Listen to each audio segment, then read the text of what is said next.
Sambar rice తయారు చేయాల్సిన విధానం. ముందుగా ఒక ప్యాన్ తీసుకుని అందులో సాంబార్ వేసుకుని వేడి చేసుకుని ముందుగా బాయిల్ చేసుకుని పెట్టుకున్న మిల్లెట్ రైస్ని వేసుకుని బాగా కలుపుకోవాలి.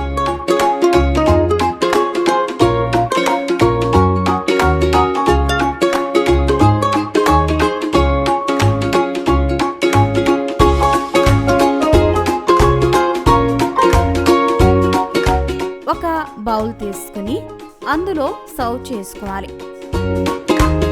కొత్తిమీరతో గార్నిష్ చేసుకోవాలి. చూసారా ఎంత సింపుల్గా ఉందో. రుచికరమైన మిల్లెట్ సాంబార్ రైస్ రెడీ.